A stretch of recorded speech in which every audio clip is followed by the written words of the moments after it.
So hello and welcome to everyone. Many old faces, a few new ones.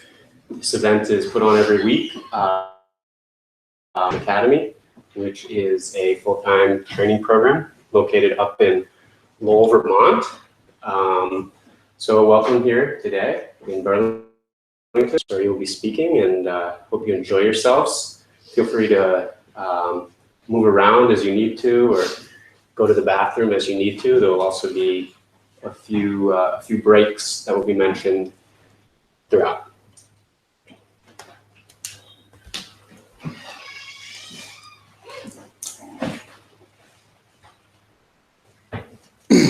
Welcome. We've come together as a community today, whether we know each other very well or not. I think some people know each other very well and others don't. And in any case, we are here as a community. And to me, community is one of the most important aspects of this practice.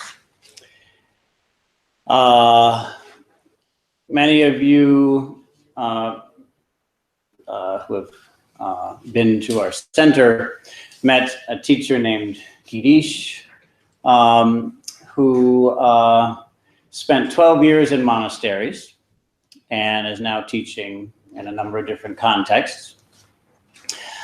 And he was talking to us at lunch about his practice. And he said, of course, the techniques we learn are very important. The schedule we follow is very important.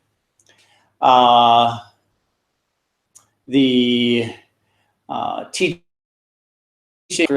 that we learn, the worldviews, are very useful.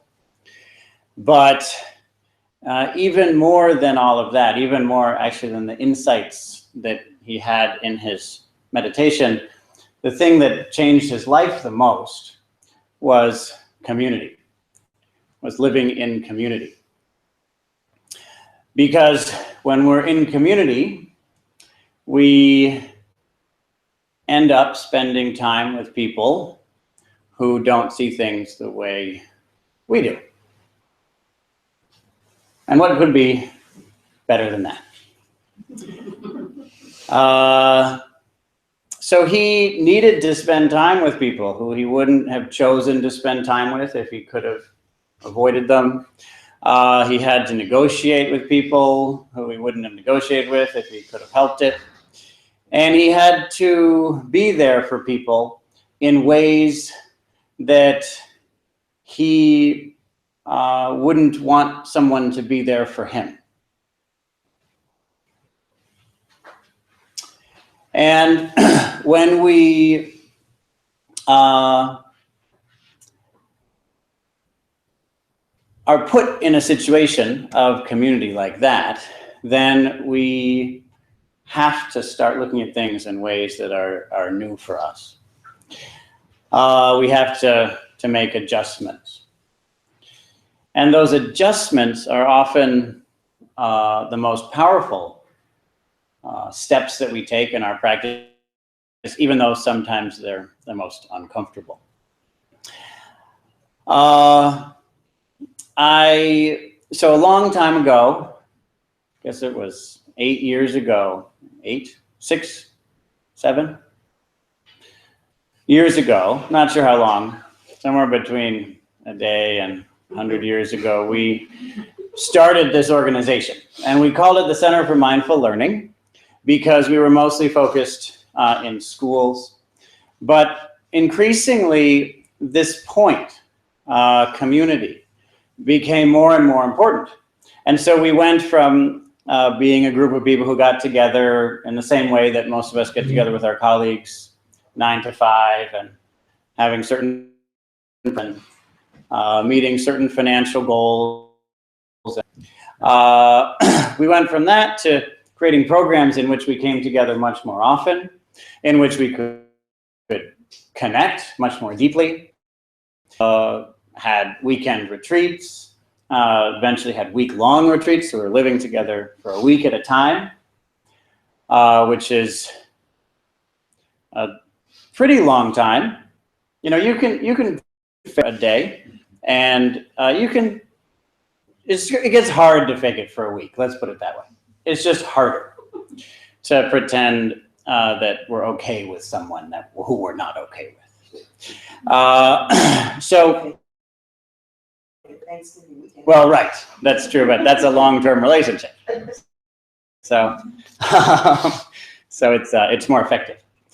So we did that more and more and found real value in that, and then eventually actually created a full-blown residential community in which we all the time had to be with each other, like it or not, and with all of our beauty and all of our failings, support each other. And as that happened, I more and more felt like the name was no longer fitting what we were. Of course, we're the Center for Mindful Learning. We're interested in mindful learning, naturally, but I thought we're actually something slightly different from that. And the name that I came up with while I was skiing on Rocky Ridge Golf Course. Some of you may have been there. Great place to ski. It's, where is it? Williston, maybe? I think it's St. George, in St. George. A name that came to me was the community, and the rest of it maybe we'll get to later. Sort of a long name. I'll say it's going to glaze over this today. Don't be frustrated. It's okay. We'll get to it. But the community for the experience and development of awakening and responsibility. So we'll get to that later. But in any case, the first word, the very first word, the most important word actually, because this is the place where everything really happens, is community. For human beings, community is key. And community is something that, as far as I can tell, we're losing more and more as time goes on. Very different from back in the olden days. All of us have a lineage, have a family heritage that goes back to a hunter-gatherer band.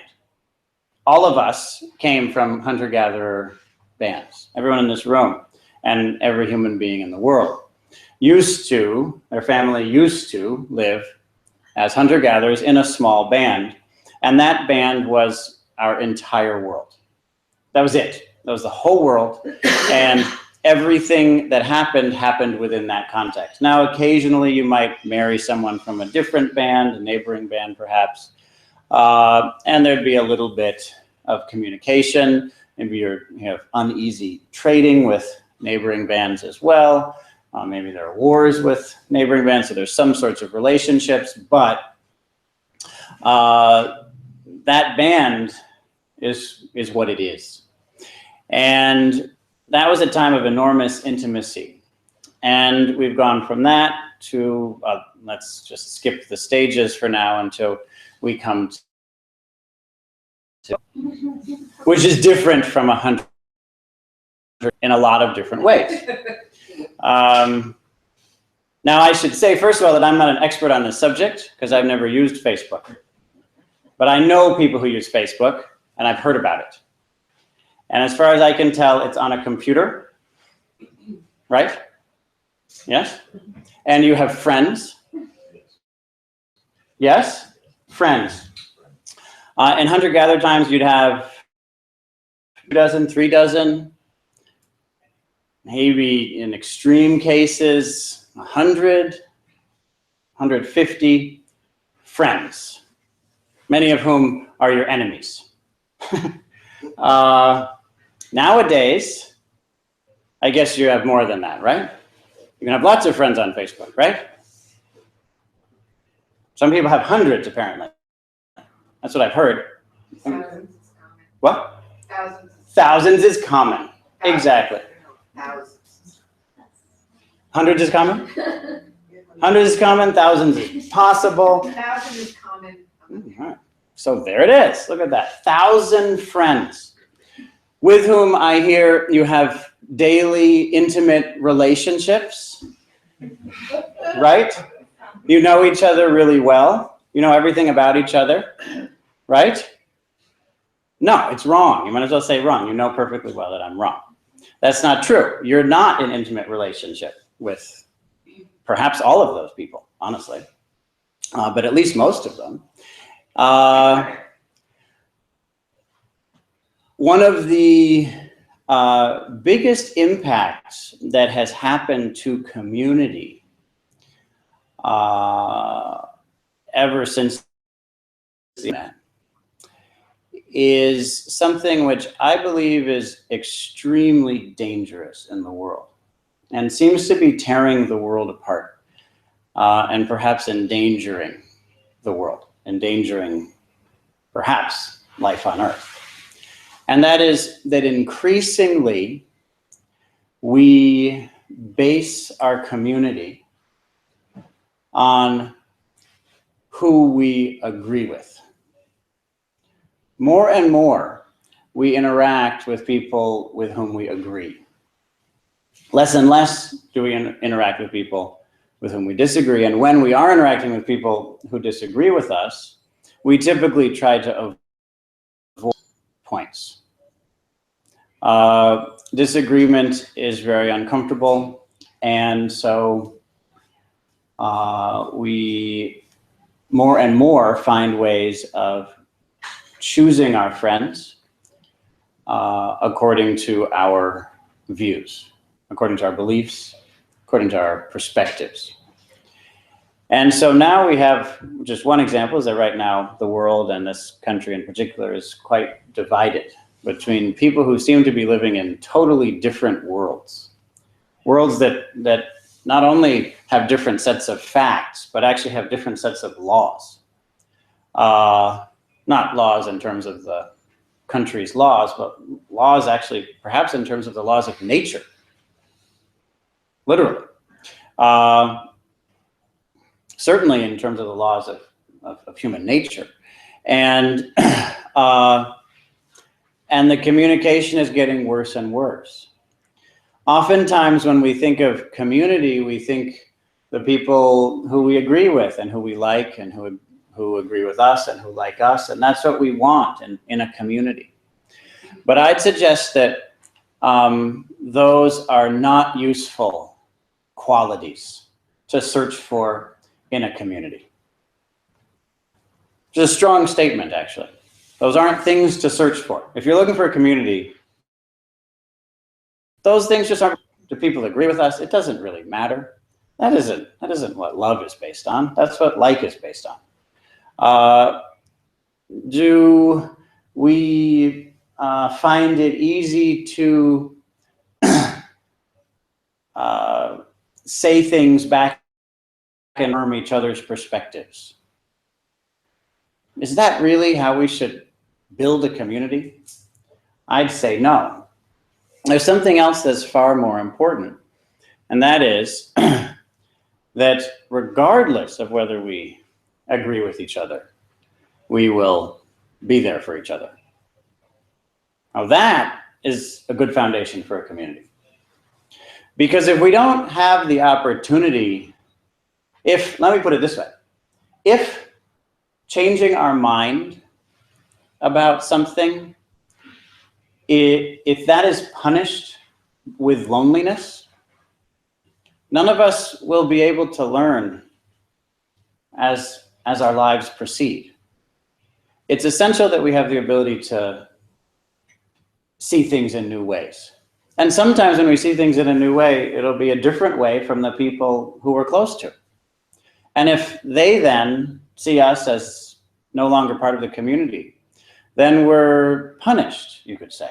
Maybe they don't intentionally do this, but our experience is that we're punished with loneliness. And loneliness is lethal. Loneliness is deadly. Loneliness shortens our lifespan and damages our health, causes terrible disorders. Loneliness is very dangerous. And so we're given the choice between being lonely and being closed-minded. Those seem to be the choices that we're given if our community is based on agreeing with each other, if our community is based on liking each other, if community is based on being able to affirm each other's views all the time. I'd say that instead of that, we shouldn't base a community on views. Naturally, we have views, we use them. It's very important to use them. We have views. We see things in certain ways and we live according to them. We have convictions and we make decisions and we ideally anyway make decisions that are in harmony with our convictions. But community isn't about that. Community means that we see each other as inherently precious, valuable, and worthy of being cared for regardless of what we believe, regardless of our views, regardless of the question of whether a person constantly affirms our perspective. And that kind of community is one that requires enormous courage and sacrifice to create. Enormous courage and sacrifice to create that. We have to actually be willing to set in order to be there for someone when they need us. Because ultimately, I believe what we're looking for and what we increasingly aren't getting is the belief, the true assurance that when I'm vulnerable, when I'm helpless, when I'm really at the end, when I've used up all my strength and I have nothing left, and I'm making poor decisions, and I'm failing to achieve the things that I want to achieve, and I'm ashamed of myself, and I can't get out of that state, when I'm at my most vulnerable, when I'm all used up, end of my rope, that's the time when you won't, on the one hand, walk away, abandon me, and on the other hand, take advantage of me. Stick around, but take advantage of me in that weak state. That you won't do either of those things. Now that's the minimum. It would be great if you could help, but let's face it, often we don't know how. I mean, let's just be honest about that. Sometimes we want to help someone in that state and we really don't know how, or we can't. Or that's just what they have to go through for a while. I mentioned this recently. I was just recently at what's called they call it a sweat lodge purification ceremony, which is a Native American spiritual tradition. Which is a little bit hard to explain right now. So if those words, purification ceremony, resonates with you, you can try to find a way to have that experience. I wouldn't recommend looking that up on the internet or Facebook. I don't know if you can look things up on Facebook, but I wouldn't recommend that. You won't get a sense of what it is from that, but you can get a sense of it from experiencing it, and you can search for that. Search for a place where you can do that. Anyway, it's a spiritual ceremony that can be arduous.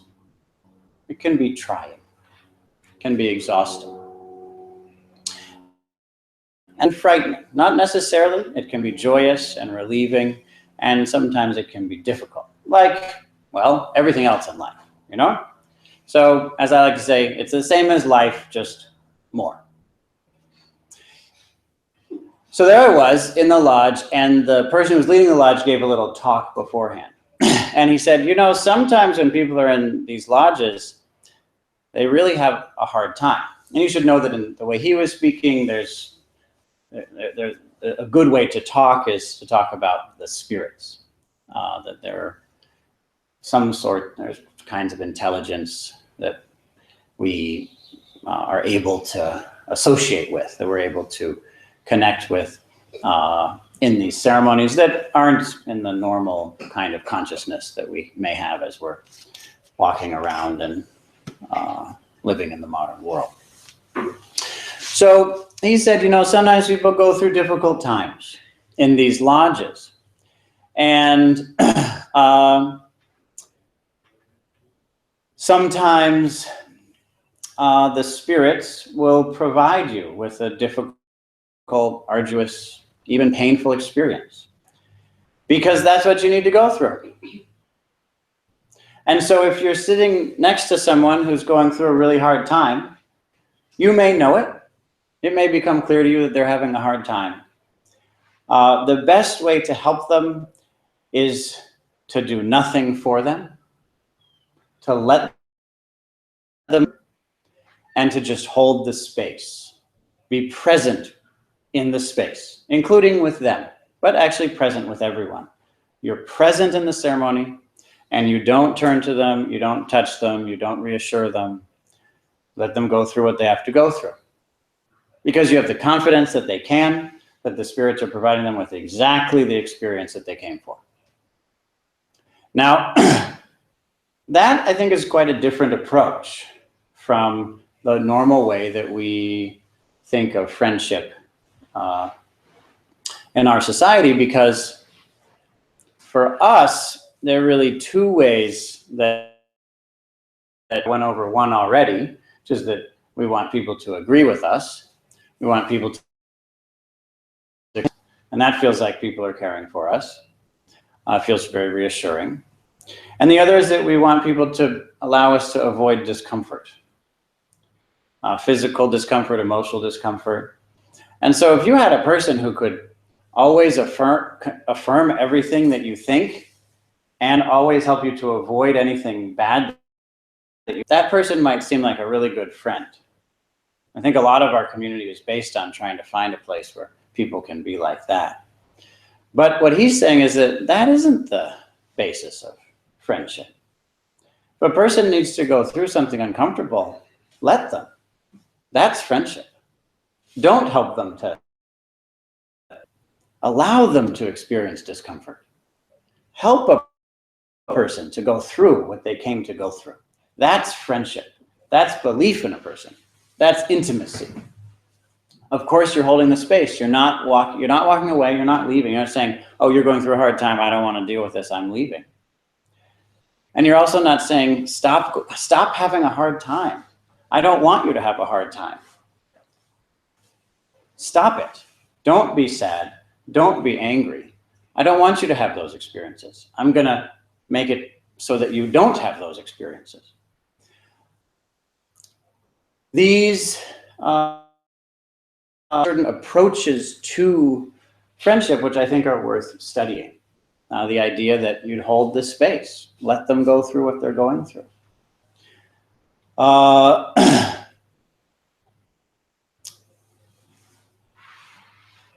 The Buddha,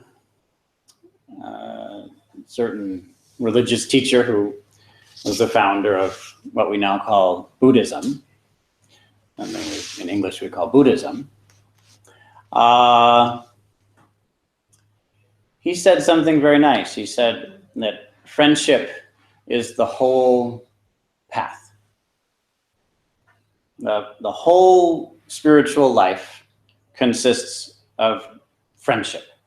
The way it happened was that one of his disciples said that he thought that friendship, that actually it was just friendship alone is half of living the holy life, living a good life.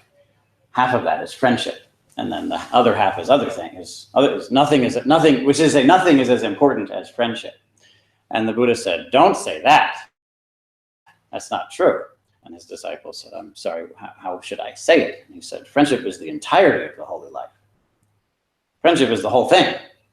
There's nothing else in this. This is just about friendship.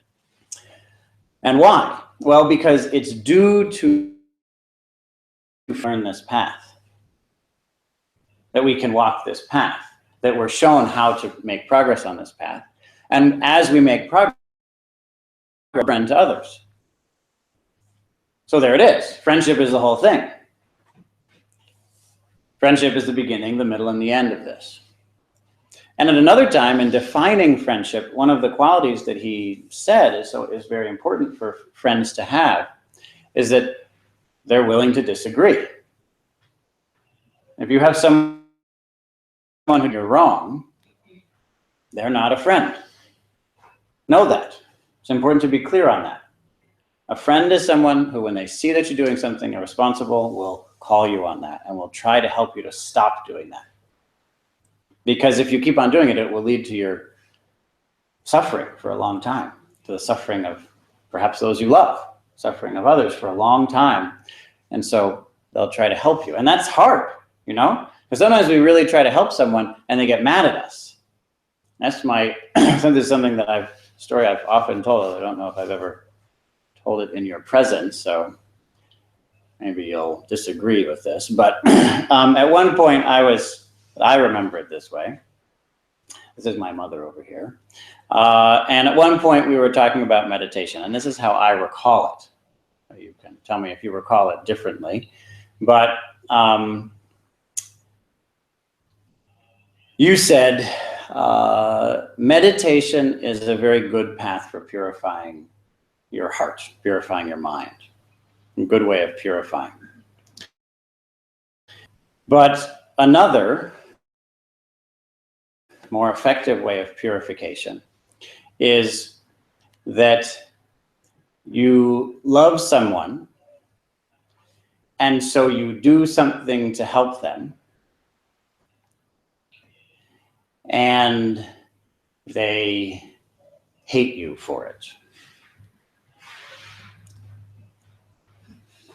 And so you leave, carefully consider, is this truly beneficial for them? That process is a process of deep purification. And then, if you determine that it is beneficial for them, then the great purification is that you go back and you keep doing it. You keep doing that thing to help them. Do you remember this? Yes, Did I get it right? sounds right to me. So I can't go into details, but her life allows her to make that statement with authority. That's the kind of friendship that the Buddha is talking about when he said, a true friend is someone who will disagree with you. A true friend is someone who will keep on asking you to do what they believe you're capable of, even when you say, no, I'm incapable of that. A true friend is a person who will stay with you, even when you say, I can't do it. I'm not going to do it.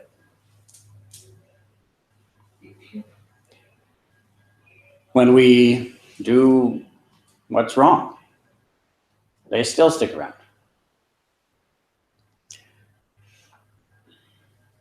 That gives us the opportunity to do what's wrong.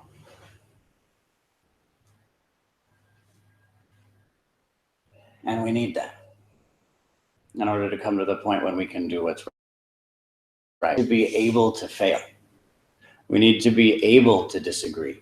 We need to be able to be uncomfortable. Or else the growth that this path offers is not attainable. If we can't be wrong, if we can't disagree, if we can't fail, if we can't be uncomfortable, risk is too great because we're going to be abandoned. If I become sad, maybe people won't want to be around me. If I say something untrue, maybe people won't want to be punishment for being uncomfortable, wrong, failing, disagreeing is loneliness. And we won't have those experiences. We don't have those experiences, and there isn't growth. There isn't growth. There isn't intimacy. And if there isn't intimacy, then there's loneliness. And so I'm concerned that in the modern world we have a choice between loneliness and loneliness. We have to choose which kind we want. Do we want the loneliness that comes from disagreeing with people and therefore not having a community because we don't have communities of people who can disagree and still be there for each other? Or do we have the loneliness that comes from always agreeing and therefore never finding any real intimacy?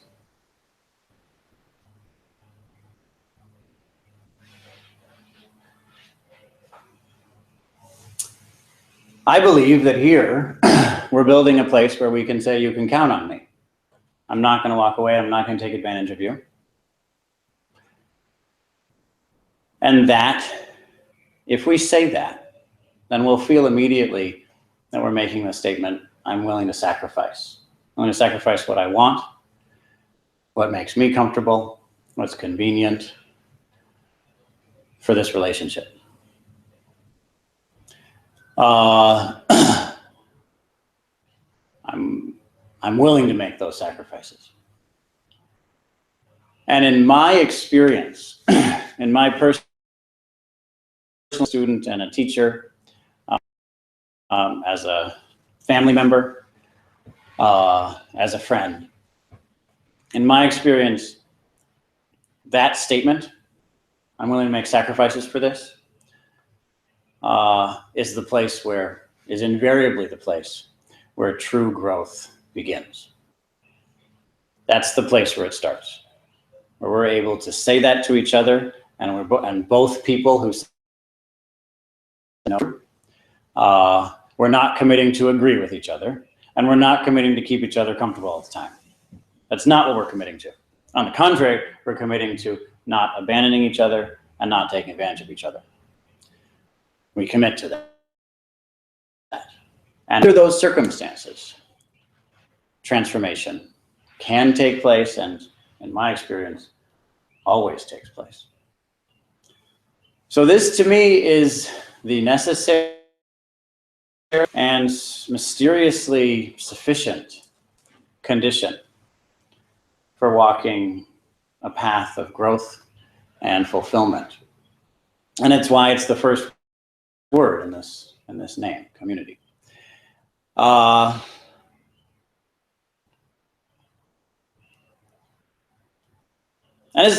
me just finish with one last thing. in my one remaining minute, that I'm saying this is a pretty big deal. Because those of you who've known me for a while know that I hate community. There's nothing that I like more than being alone. I don't like being around people. I find people as a whole to be irritating and rather disturbing. You all know it's true. All times have been when I've been alone for months. Yes, I've had that experience a few times in my life, 3, and those are the 1, 2, and 3 happiest times in my life. So I don't like people. I don't like human beings. I wonder if the world would be better off without human beings, and I love being a hermit. So that I am saying this is actually quite significant. Am I right? Am I saying anything untrue in your experience of me over the past 40 years? So there we are. For me, there's a deep tendency towards wanting to be alone, away from at least human beings. Not alone, but away from the human portion of the earth. And I think it's because of that one of the first teachings that I got from the first real spiritual teacher who I trained with, one of the first things he said to me was, of course you can do this when you're alone. The question is, can you do it in community? Of course you'll be happy when you're alone. You know how to meditate. You can be happy for months at a time. That's easy for you. Many people, but one then easy. The challenge then is, can you maintain that in community? The real growth that you're looking for in your life is going to come from that. It doesn't mean that there's something wrong with being alone, with being silent, with spending time. Of course, it's not that that's bad. It's that that's not the whole picture.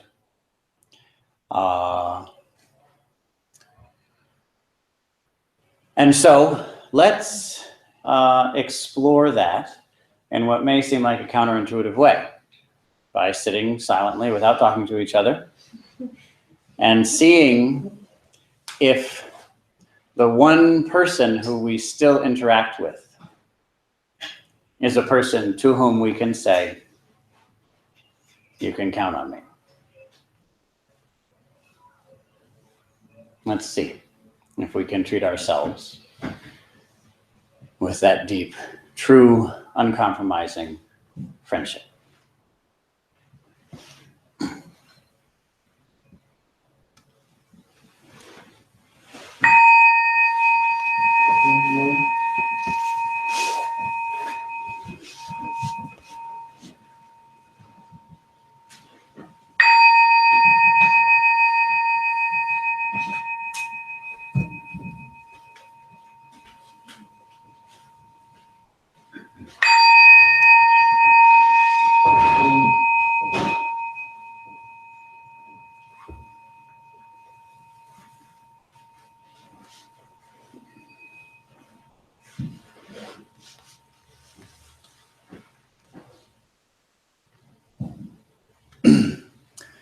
Take some time to find a comfortable position.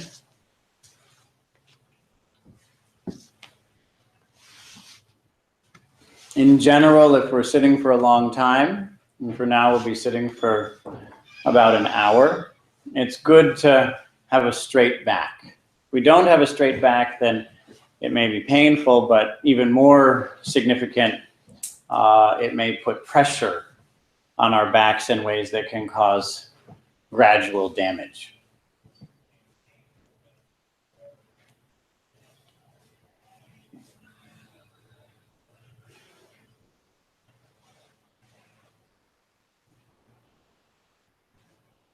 Have a straight back, ideally not leaning against the back of the chair.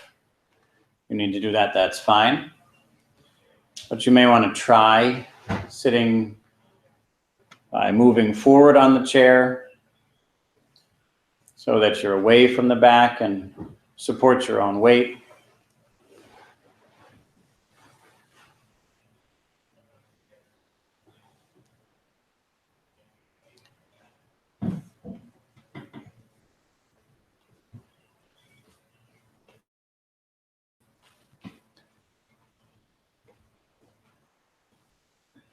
And relax.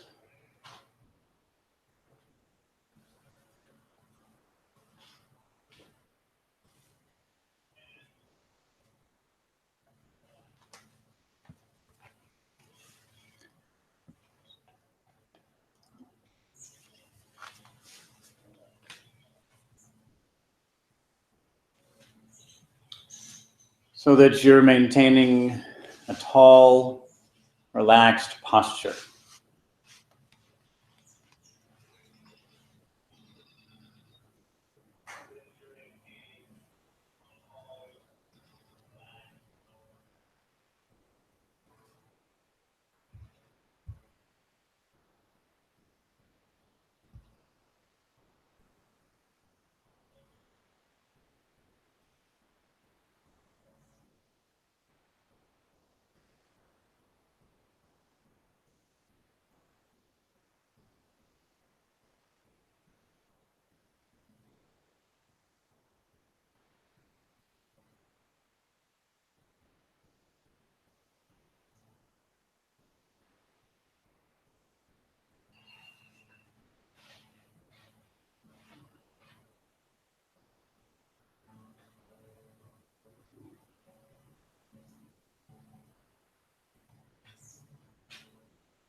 And allow each next experience to arise.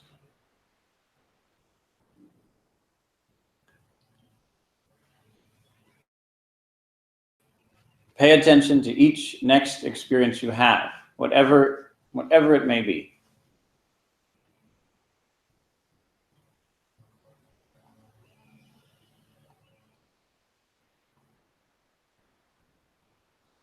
Pay attention to it and stay with it. Each experience you have. Say to it, you can count on me. I'm not going to try to get rid of you.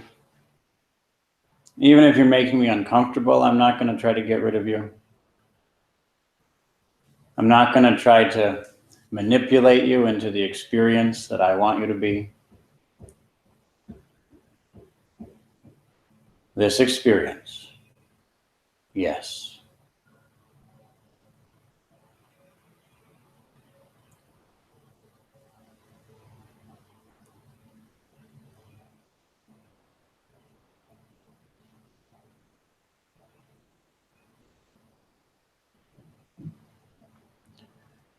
All of these experiences put together in a line through time, that is called me.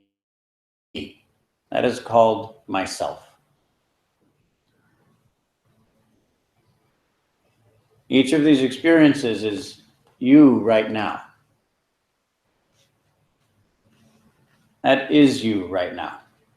This experience that you're having.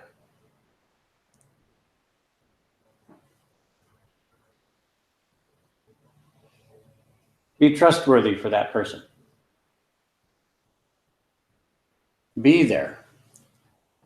That person may be a person with whom you disagree.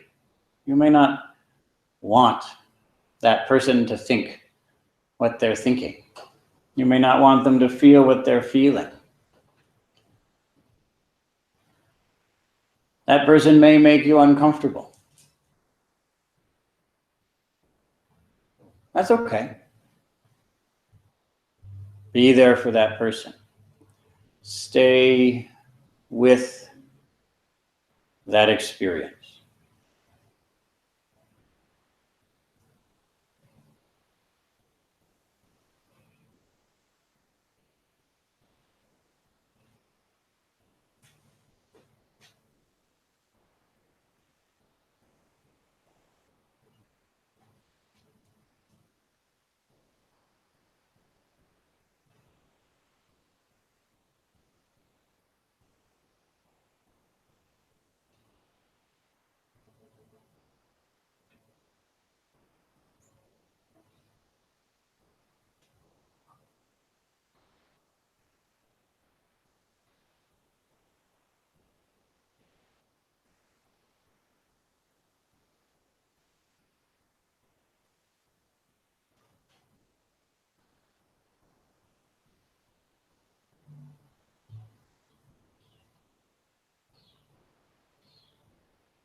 Whatever experience is arising,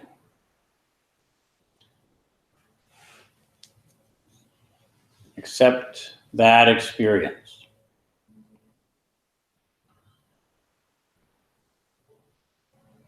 Don't abandon it. Don't walk away from it, turn away, and don't manipulate it. Try to make it be what you want it to be. Accept this experience. Right now, relax. You may be experiencing. Accept that.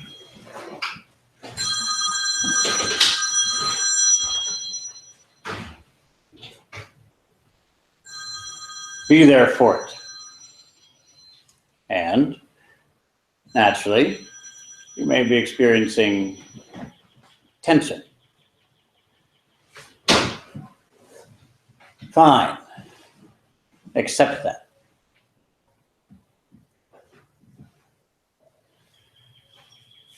If you're experiencing relaxation, know that will just come and go, as you may have just experienced. Relaxation is present, and then something happens and it's just gone. The same is true in the other direction. We may be tense, and then soon enough, it's just gone. And we're relaxed again. And then the tension comes back again. Then the relaxation comes back again. We say yes to all of that. We're present for all of that.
You may be energetic. You may feel energy. You may be tired. Be present for all of that. To each of those experiences, stay with it. Just as it is. You may notice that the energy comes and goes, and the tiredness comes and goes. As you sit, be present with each of those friends.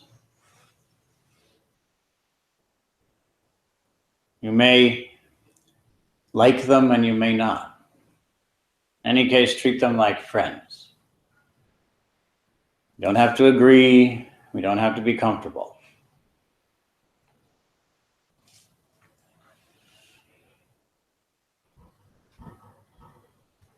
In any case, I'm here for you.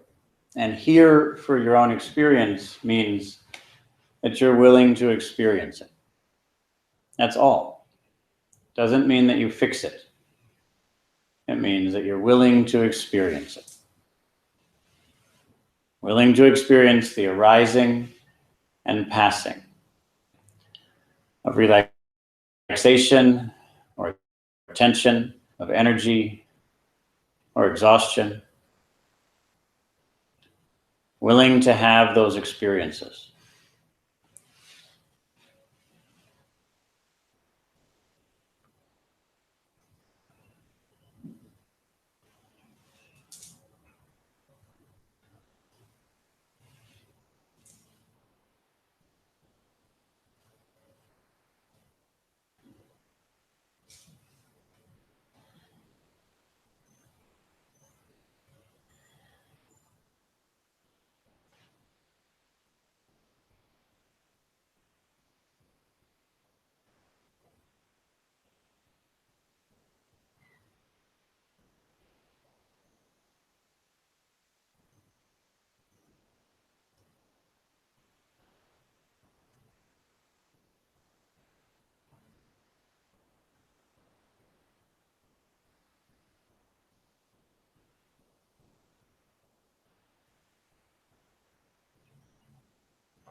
Feel free to adjust your posture at any time. Continue relaxed, alert posture.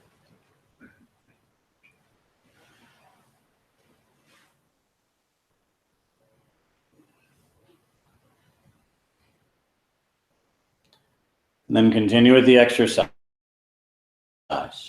you're experiencing.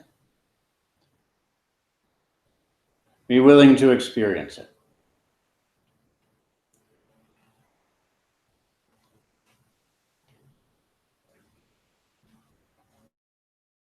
Say, whatever this experience is, I am willing to go through this with you.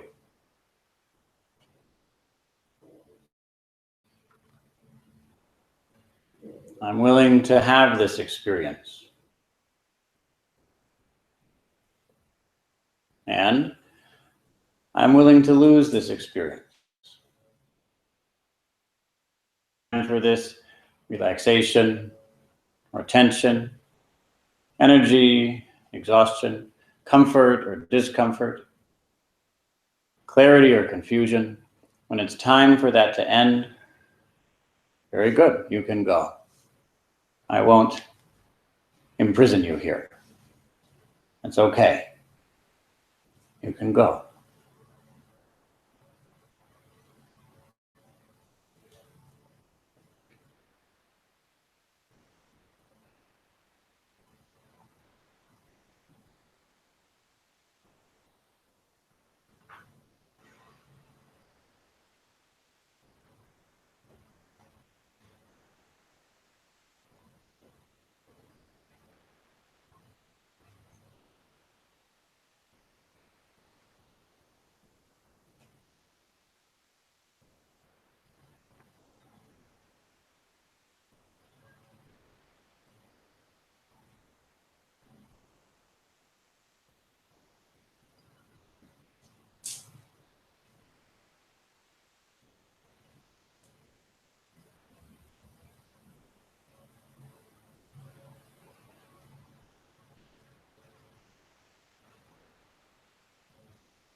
And if you're thinking, then let the thought know. Think. Thought, go ahead.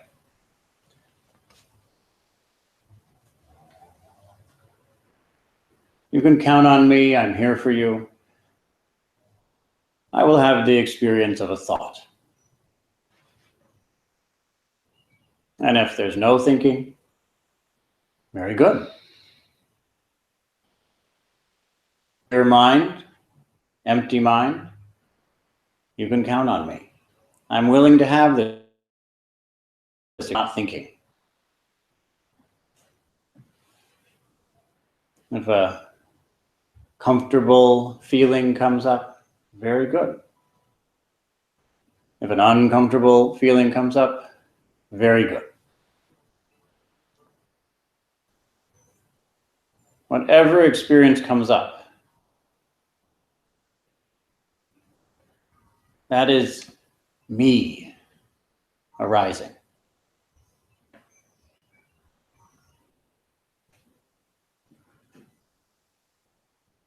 And I'm willing to be this because I'm willing to be with this. This is a supreme sacrifice.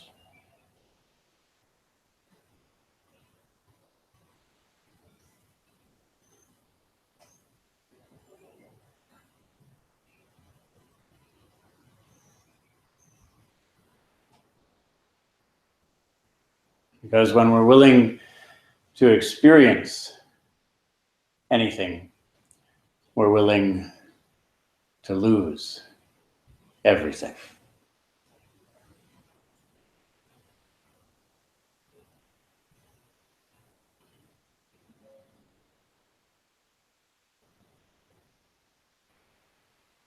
A friendship for ourselves.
In a minute, I'm going to ring the bell. And then we'll have a chance to practice while we walk. As we walk, it could be inside or outside, we'll encounter many different things. Each of them, or with them, as they arise, or with them as they pass away. You may see a leaf, or a chair. Whatever it is that we encounter, or present. This is the practice. And after about 5, I'll ring the bell again, and we'll come back and continue a seated practice.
continue with the we're doing, but add one more component. And that is when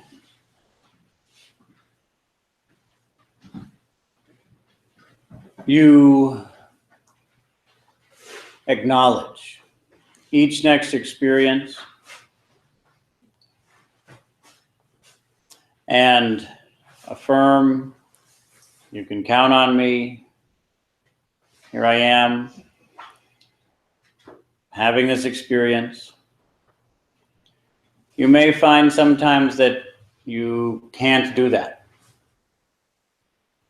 you're not accepting this experience.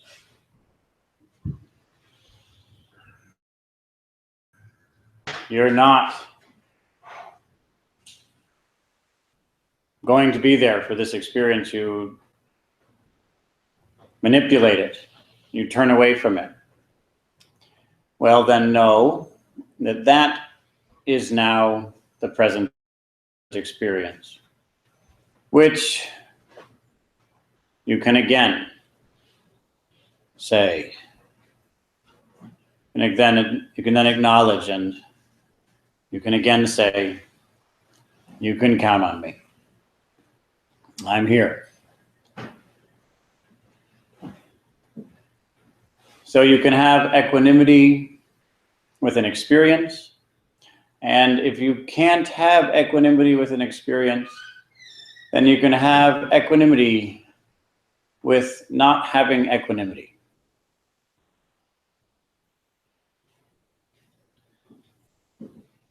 And if you find that you can't have equanimity with not having equanimity, then you can have equanimity with not having equanimity with not having equanimity. And you can just keep on applying that until you give up and have equanimity.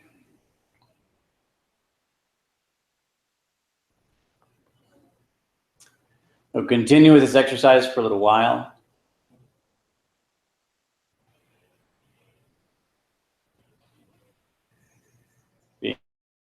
Being present with each next experience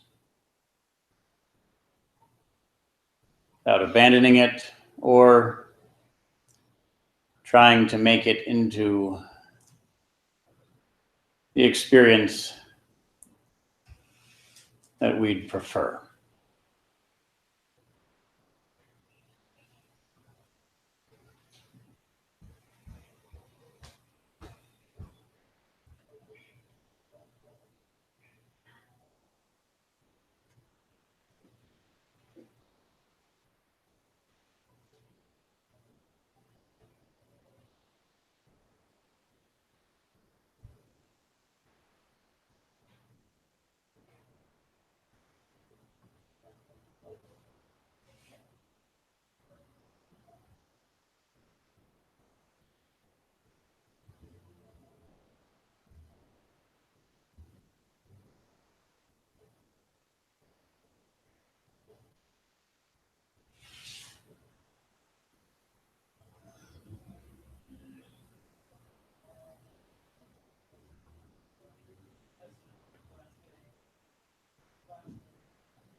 And now, if you'd like, you can continue with that exercise. And if you'd like, you can shift the exercise a little bit. If you'd like to shift the exercise, then add an element. Add the element of intentionally bringing to mind someone in your community. If possible, if you feel comfortable with it, bring to mind someone in this community, even someone who is in this room right now. That will help to make this tangible. Bring them to mind, and whatever it is that comes to mind when you bring them to mind, whatever it is about them that you happen to think of, treat that in exactly the same way. Let them know. Regardless of whether I like this thing about you that I'm imagining, regardless of whether I agree with it, regardless of whether it makes you or me uncomfortable, you can count on me. I won't abandon you and I won't take advantage of you.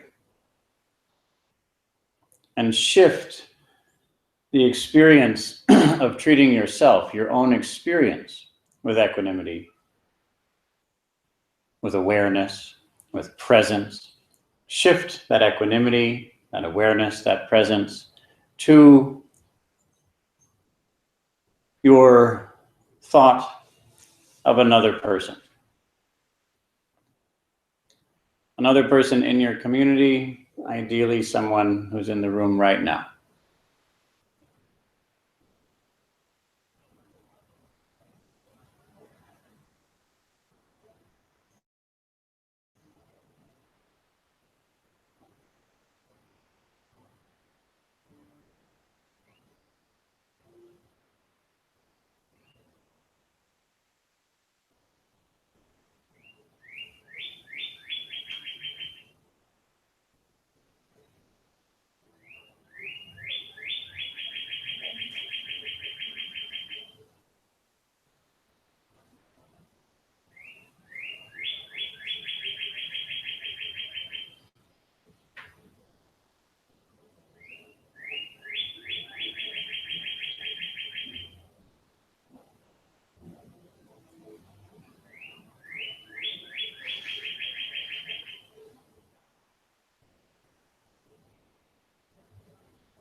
And if you'd like, shift to someone else.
Remember, in the same way that each of us is a series of experiences, each of us is a series of experiences, the person's experience.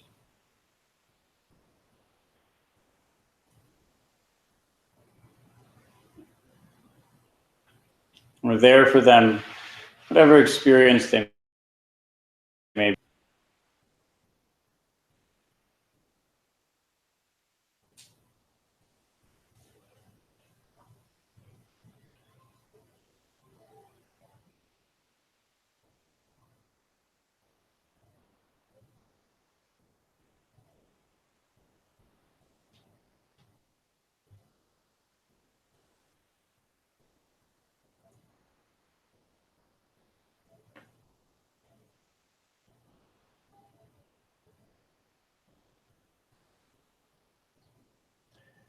And if you'd like to, one more person.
Remember, we're not committing to agree with them or make them comfortable.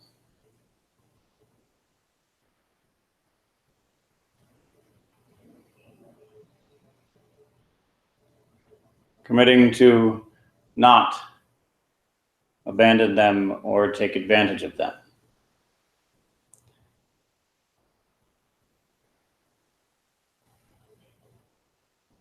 And in that way, you create a space for true friendship and true community.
This is a time for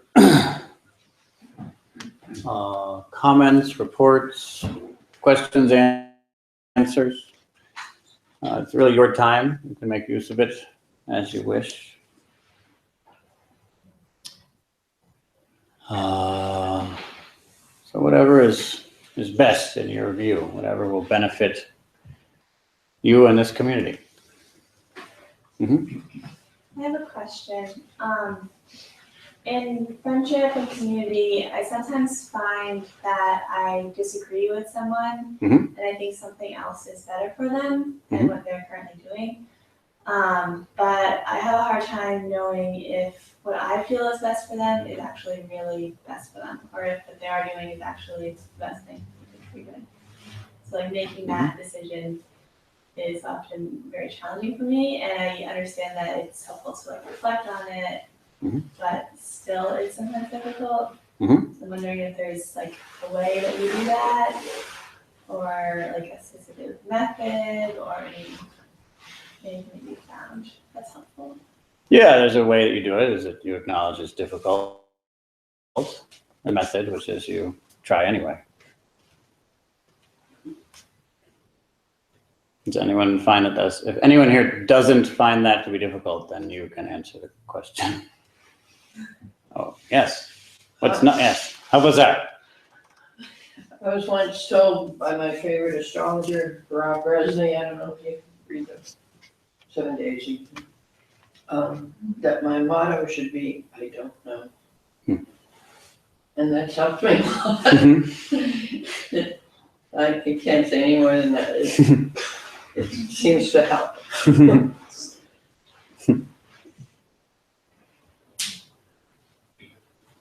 Good. I like it.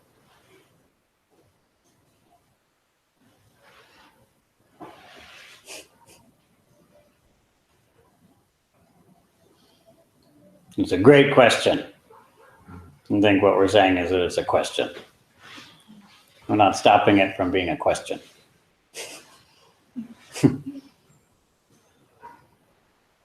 It's a question.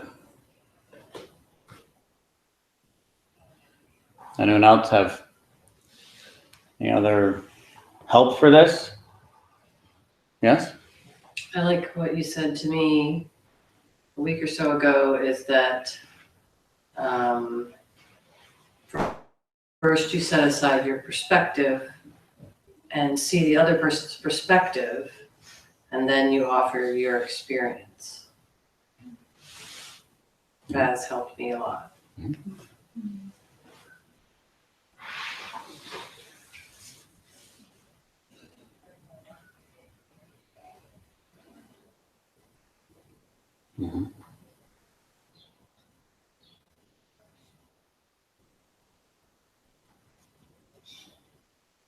Yeah.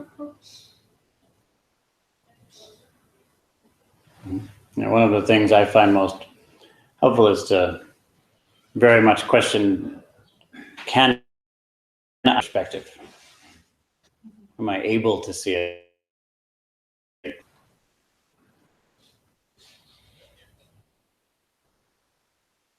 And really effective and see it from their perspective, then whatever experience to them. If I'm not looking at things from their perspective, then it's difficult to really give help.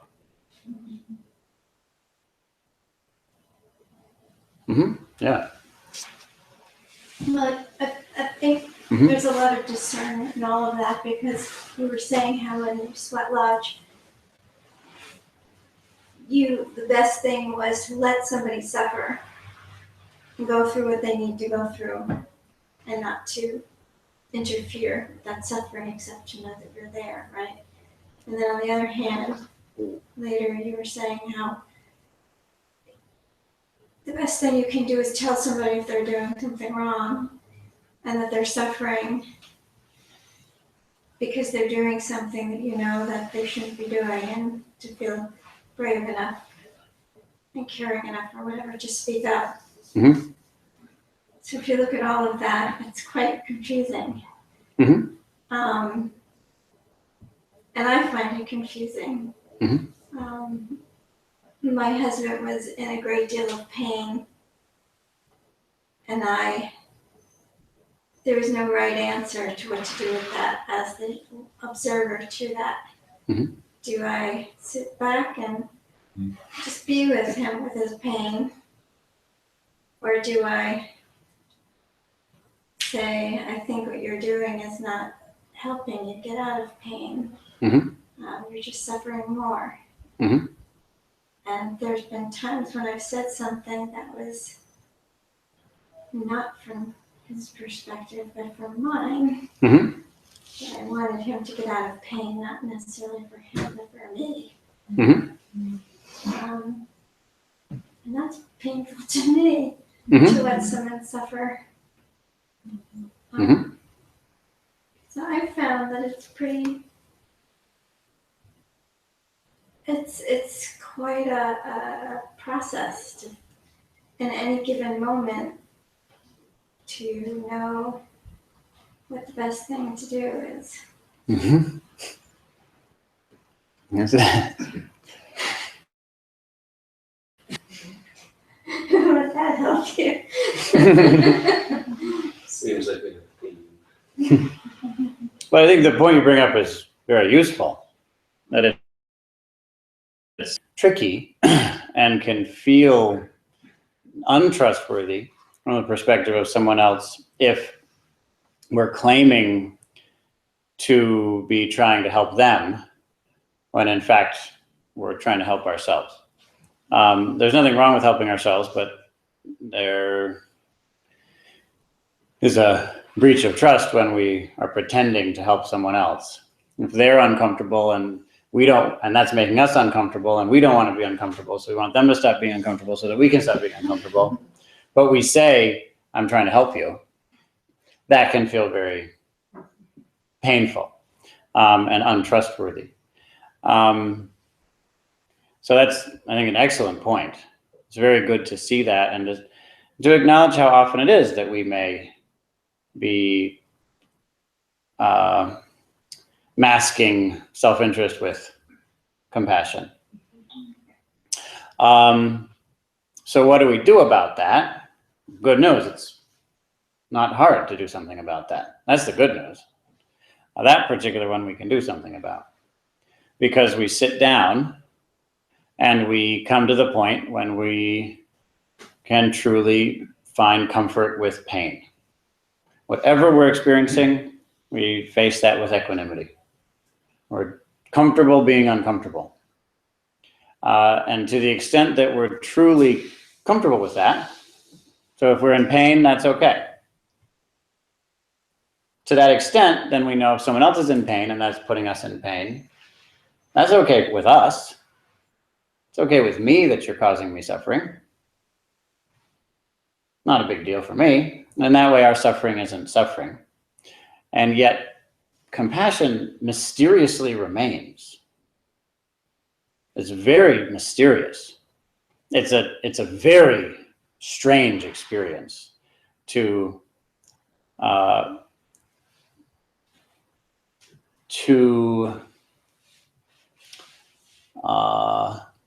love someone in such a way that you want to care for them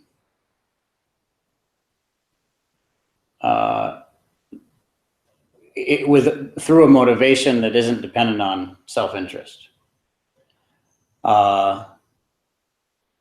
It's a strange thing to say, but it's a very strange thing to say. It's so mysterious, there isn't an easy way to describe it in words at all. But the words that are coming now are, I'm okay with the fact that you're suffering. And I still, does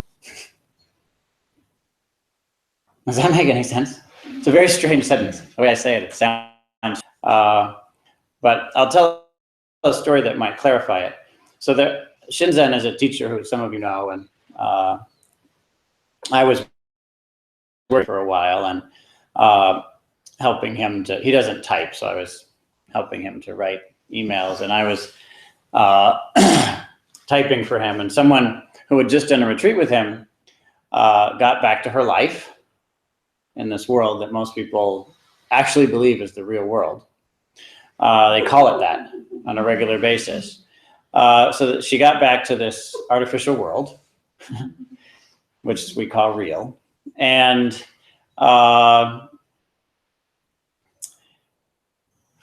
was terrified and wrote to him and said, Shinzen, I just got home from the retreat when I experienced a lot of clarity, and I've just come to see that everyone is insane. People are really crazy. It's really crazy. People are doing stuff that causes enormous suffering all the time. This is crazy. And she was really quite panicked. And so he wrote back and he said, first of all, he acknowledged, he said, you're right, it's true. People are insane and it's frightening. That's true. It's not untrue. It's true. And then he said, but good news, there's a test that you can use to determine whether you also are insane. So that's useful. And he said the test you use is this: to the extent that their insanity causes you suffering, you're insane.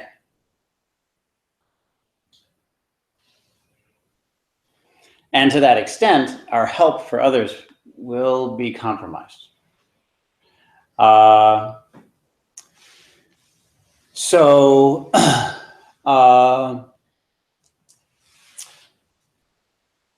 come to the point when other people's insanity doesn't cause us suffering enables compassion. It enables us to help. And a lot of the time nowadays, we really believe if you don't suffer when I suffer, then I can't trust you.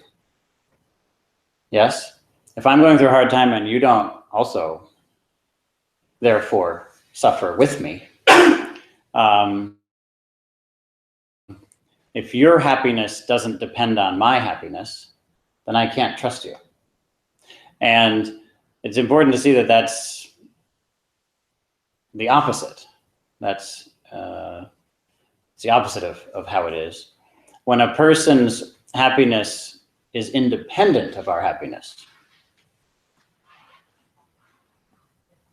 we can trust them.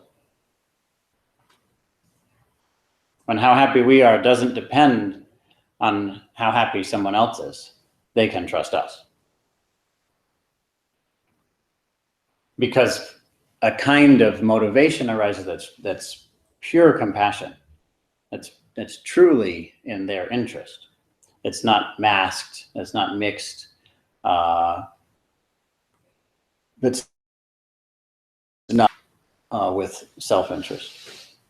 So I think the point you bring up is very, very important.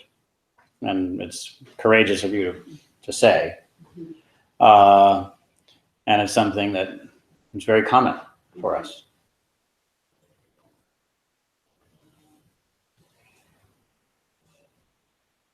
And also it's the thing I think that unifies the two apparently contradictory points that I made. So you should know that I don't, again, something my mother has taught me for years. Formulas, this is how she puts it, there aren't formulas for solving complex or any real problems. There isn't some formula. Am I right that that's, you know, you ask a big question and I'm not offering a formula. I gave a few points, right? Yeah, it's hard, keep trying. That's not exactly a formula. It's, I hope, helpful. I had that intention, but this is complicated. And so I'm very pleased. I have no trouble contradicting myself because words don't fully describe this. So you can, if you say, you know, it's daytime and recently it was nighttime. You're not, it's not, right? You're just expressing a larger truth. And in the same way, you can say, help someone. Do the thing that will help them, whether they like it or not. And don't help someone, even if they want you to. Those might seem like contradictory statements, and yet it helps to see how they're one thing. Does that make sense? Two different sides of the same, two of the different sides of the same thing. Two facets. It's kind of an odd practice to be with somebody who's suffering and keep coming back to, and not get pulled into wanting to make it go away. Mm-hmm. It is. It is we sit and we experience what we're experiencing. We sit down and whatever we're experiencing, we experience that. And we don't try to make that go away. We don't try to fix ourselves. We receive this and come to the point when we can receive it, when we're willing to have this experience. And there's something unimaginable that happens when we're willing to have this experience.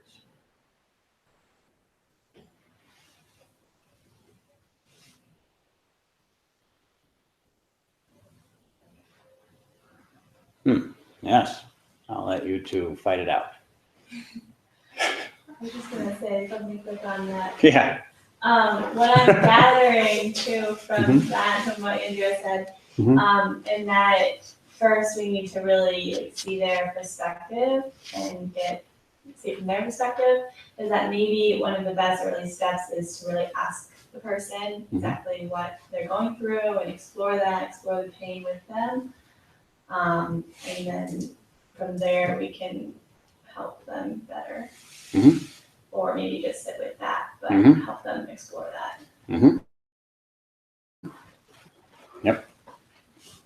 I agree with that.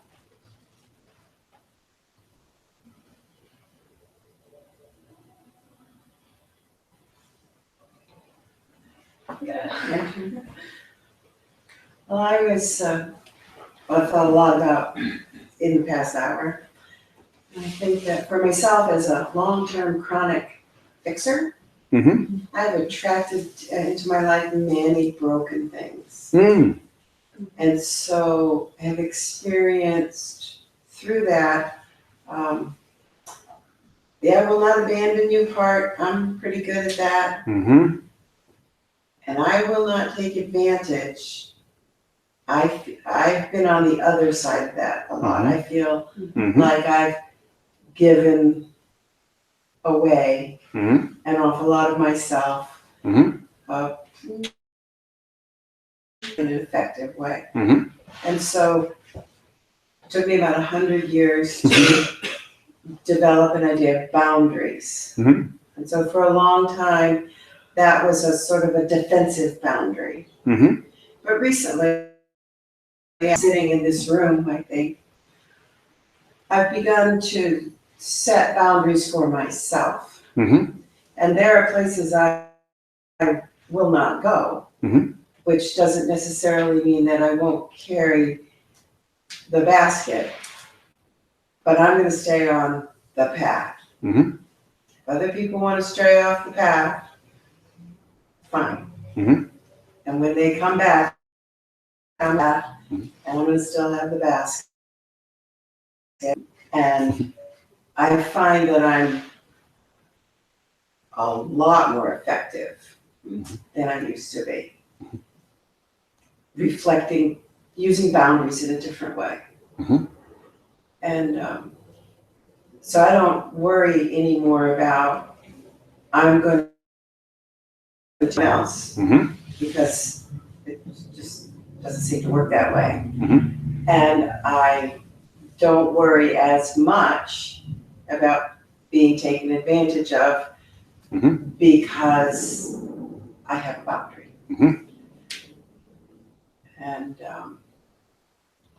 I spend a lot of my time, so many of my situations with awakening and responsibility and perspective and behavior. A tool you gave us a long time ago, and things on that, even moment by moment, on that wheel. Yeah, right. And I dissect it that way, and if it doesn't fit there, then Now, do you still have it? do I still have What that? you made? Yeah, that section. Yeah, that's a very interesting. What Margaret created is actually quite interesting and worth looking at if any of you are interested. I had a chance to look at apparently a prior version. Maybe there's new versions that I haven't seen, but I found it very, very compelling, inspiring, insightful, useful. Know that that exists. It's so you know it's pretty big, and so you're gonna don't just ask to take a quick look. I don't know how much benefit that would be. You're gonna want to take a real look. So, yeah. The graphic of the way my scrambled mind works, I think. She made based on a the big four directions. picture, a kind of a mandala of experience and how that can be understood in terms of the path. It's a lot of material, and so it's worth looking at, but What is it called? I don't know. What's it called? Oh. Do you have a name? No, I don't have a name for it. Okay. It's, You made it. She made it, know, yeah. I made it. I think things Yeah. through. Yeah. It started with the four directions in a Native American style, Mhm. and then it just kept It's kept putting all going. these terms into that quadrant format.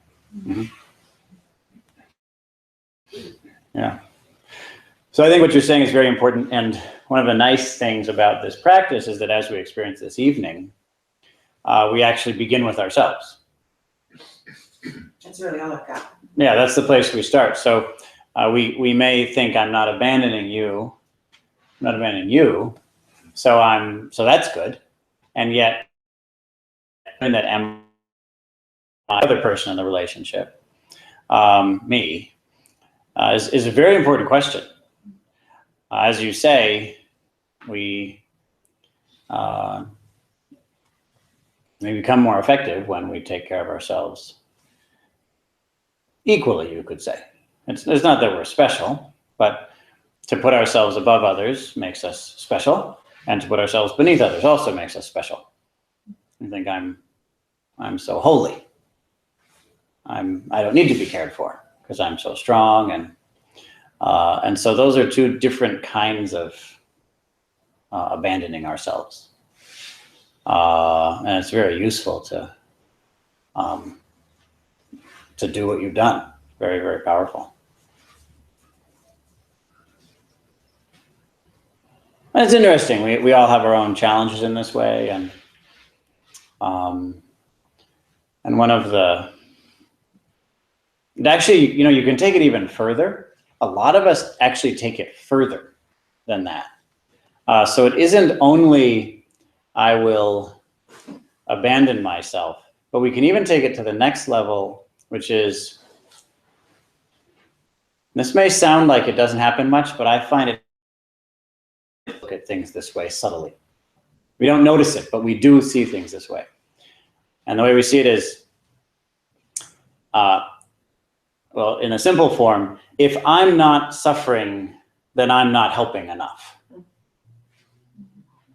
Oh, baby, make it hurt so good. Yeah, exactly.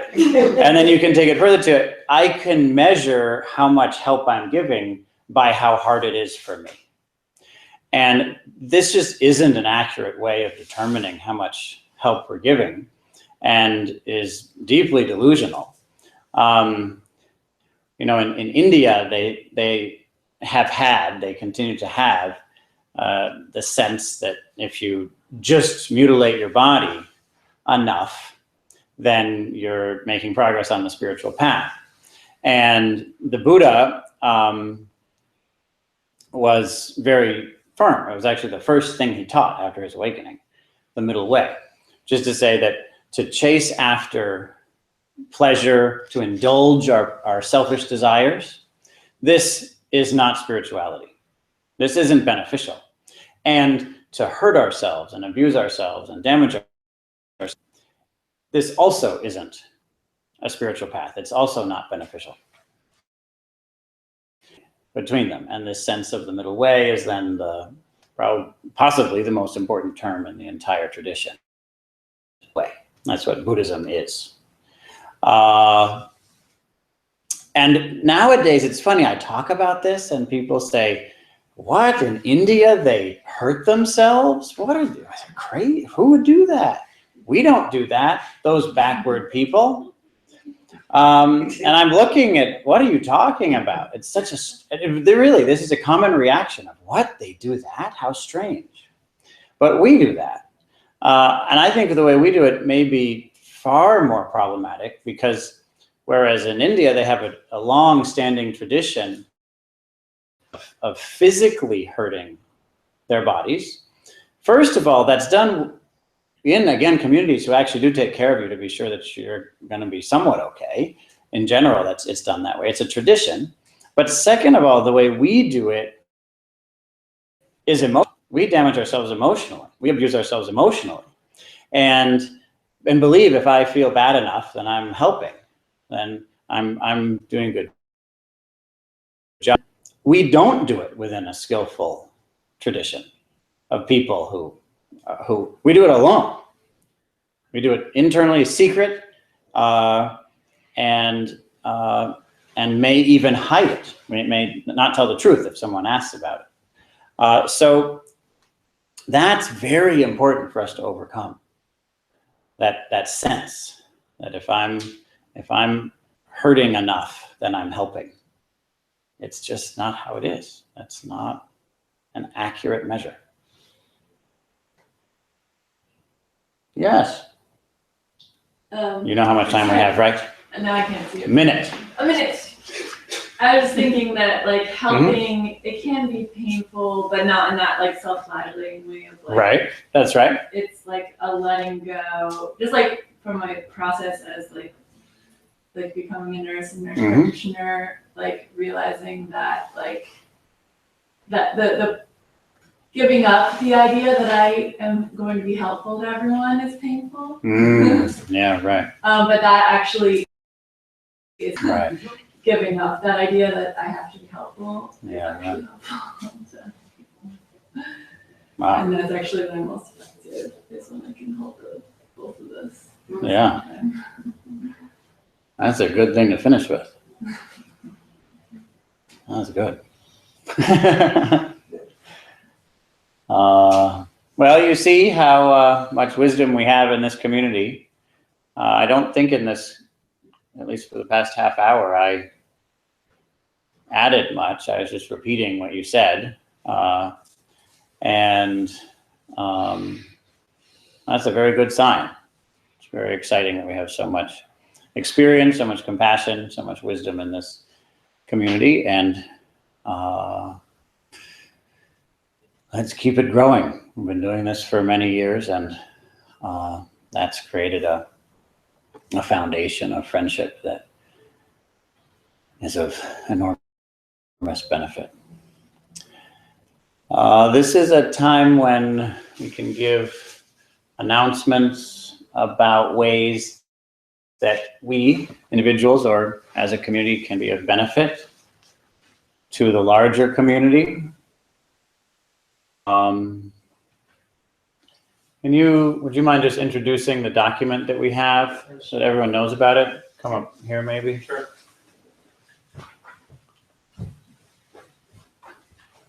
So as a reminder, but also for new people who don't know about this, we have a document. So if you have an event where people might not remember all the details, the date, or links to it, you can go on that document and put in all the information so people can easily go to your event, everything that people say today.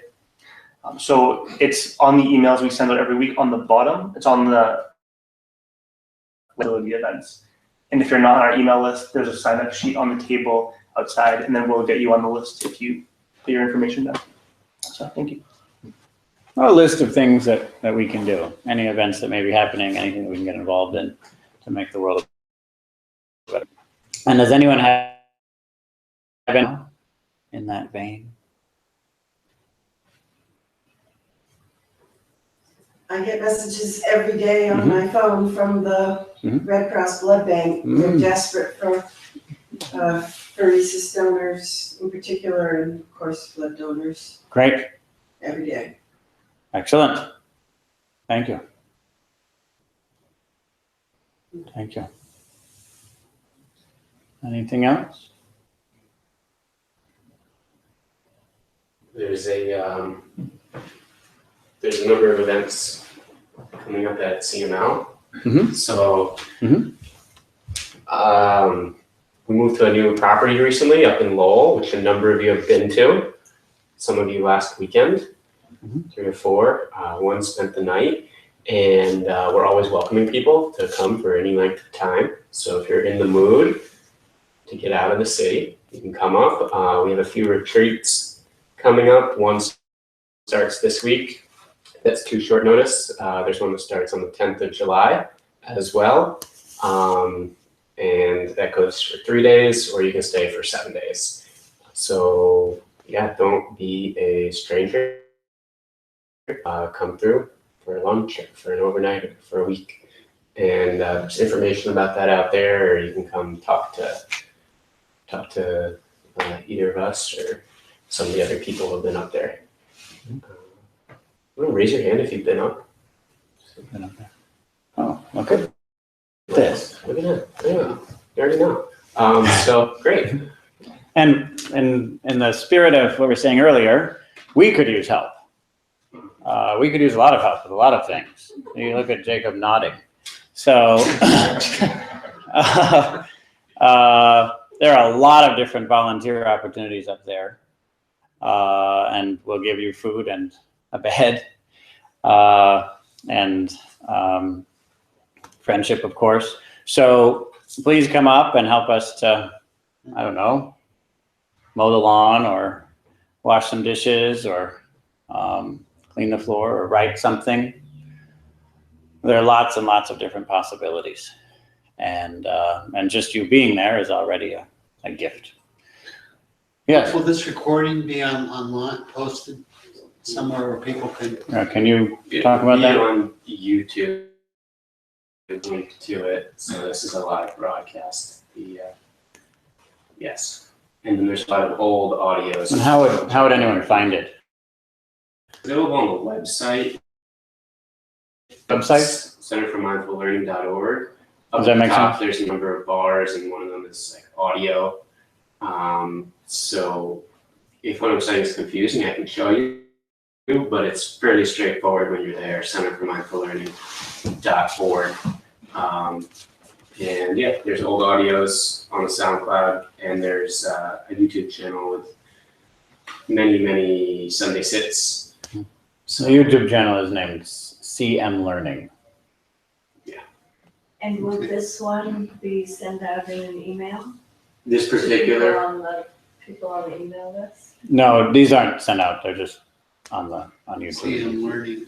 CM Learning, or go to centerformindfullearning.org and you'll find it.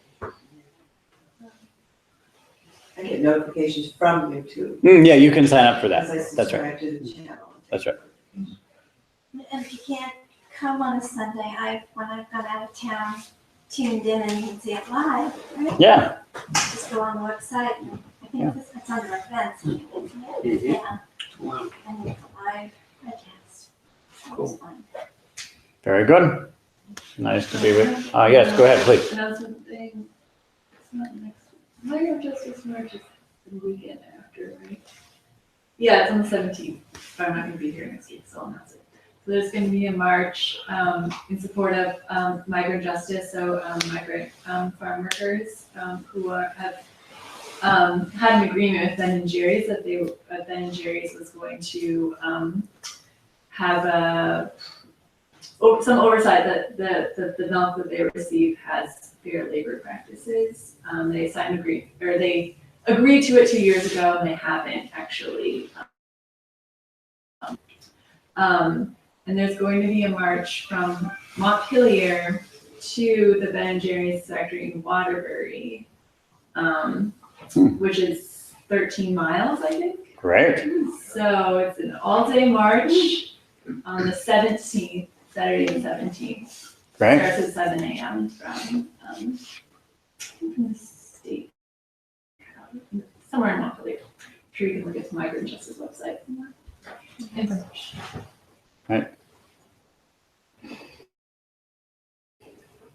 So feel free to talk for a little while, and how long? We'll do about 10 minutes. We'll do chanting. 7:15, we'll have a period of chanting together.